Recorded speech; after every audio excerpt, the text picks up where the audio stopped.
What if the toothpaste you've been putting in your mouth every single day, maybe the one you specifically switched to because you didn't want the chemical corporate version, is now owned by the same company that makes Colgate? And what if that same company just agreed to pay $2.9 million to settle a class action lawsuit over safety and quality claims about that exact product? Today we're going into the complete Toms of Maine story: the founding, the Colgate acquisition, and the 2026 lawsuit. We're breaking down the science of what natural actually means on a personal care label, and the answer is going to change how you read every product in your bathroom cabinet. Stay until the end because the regulatory gap we're about to expose affects every single natural personal care product you own.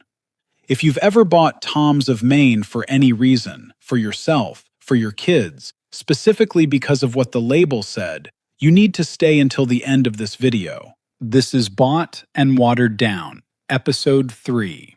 Every episode, a beloved healthy brand, a corporate acquisition, and the truth about what changed. Let's go.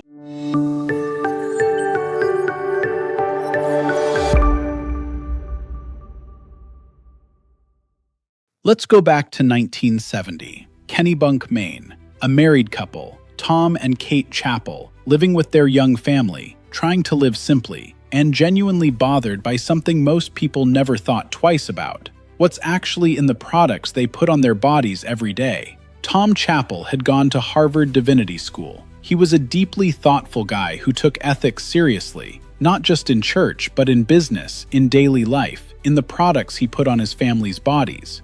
And in 1970, if you looked at mainstream personal care ingredient panels, what you found was a lot of things you couldn't pronounce.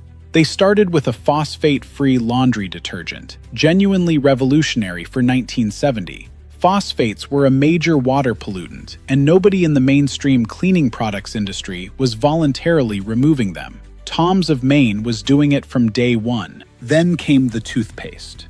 Their approach was radical. Every ingredient listed clearly. Every ingredient from a natural source. No artificial sweeteners, no synthetic preservatives. They used real peppermint oil, calcium carbonate as the abrasive, and glycerin derived from vegetable oils. And they labeled every single thing, completely transparently. And then, this is the part that really set Tom's apart. Tom Chappell put his actual name on the product. Not a mascot, not a cartoon. His name, Tom, right there on the tube, as if to say, I made this, I use this, I stand behind this. If you have a problem, you know who made it.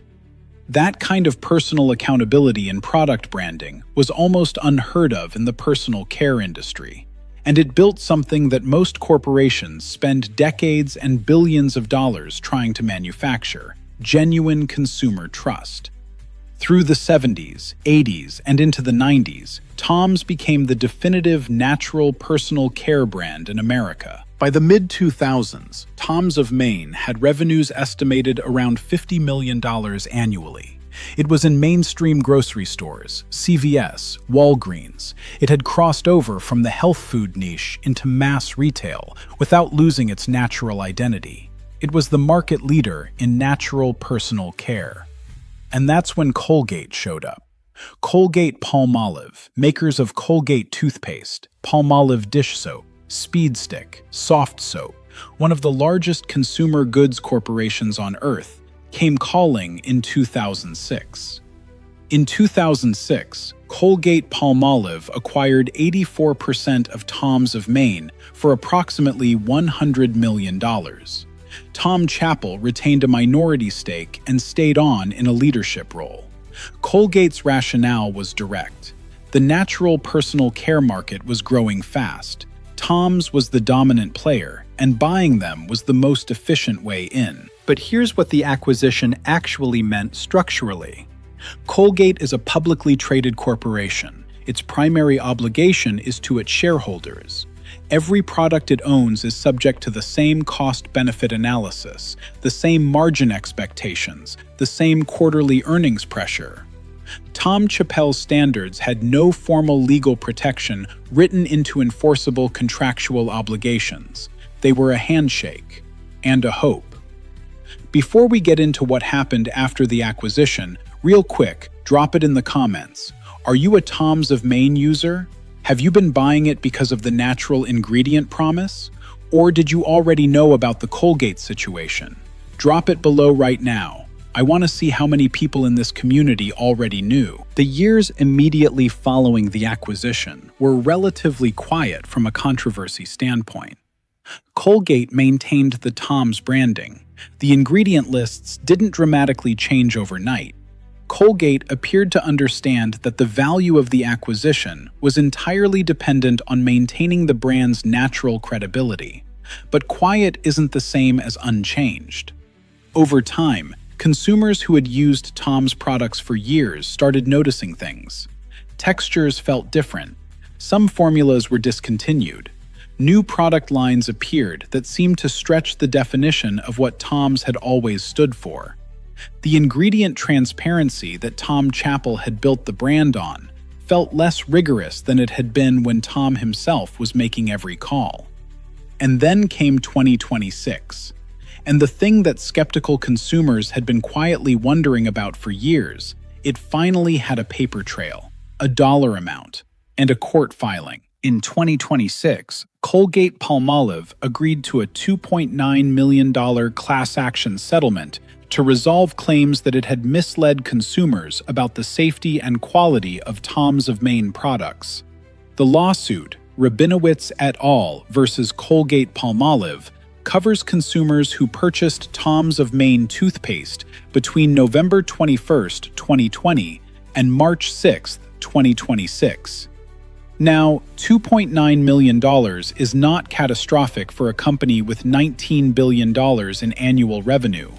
It's approximately 0.015% of their revenues, a rounding error on their earnings report. But for consumers who specifically paid a premium for a product they trusted, this is a legal validation of what many suspected for years. Here's the science reality that underpins all of this. The term natural on a personal care product has no legally enforceable definition from the FDA. This is not a secret. It is a well-documented and long-criticized regulatory gap in American consumer protection law. Companies set their own internal definitions of natural and apply the term according to standards they create themselves. For food products, the USDA's National Organic Program provides specific, legally enforceable certification standards. A USDA organic food label means a third-party certifier verified it against detailed requirements. For personal care products, toothpaste, shampoo, lotion, no equivalent federal standard exists. Tom Chappell created his own rigorous internal standards for what natural meant at Tom's. Those weren't a marketing strategy layered over a conventional product. They were the product. When Colgate acquired 84% of the company, those standards became subject to the same cost pressures, margin targets, and quarterly earnings expectations governing every other product in Colgate's global portfolio. Here's where the science of cosmetic ingredient processing matters. Many ingredients technically derived from natural sources undergo significant chemical processing before they appear in your product. Certain surfactants, the foaming agents in toothpaste, can be derived from coconut oil but processed through multiple chemical reactions. The starting material is natural. The end compound is considerably less so. Whether those processed from natural ingredients meet Tom Chappell's original definition of natural is a question that no longer has a single clear answer, because the person who defined those standards is no longer running the company, and the company that is running it answers to shareholders, not to the original founder's philosophy. This isn't unique to Tom's of Maine. It's the structural reality of what happens to every founder-driven values brand when it gets absorbed into a large, publicly traded corporation. The values were real, they were personal, they lived in the founder. The $2.9 million lawsuit is the paper trail that documents the gap between the promise and the reality. First, if you are a Tom's of Maine toothpaste buyer and you purchased products between November 2020 and March 2026, you may be eligible to file a claim in the Rabinowitz settlement before July 6, 2026. The settlement website is toothpastesettlement.com, link in the description. You may be entitled to a full refund on up to 3 products. Second, for personal care products, the certifications that actually mean something are USDA Organic, the Made Safe certification, NSF/ANSI 305 for personal care products with organic ingredients, and the EWG Verified seal.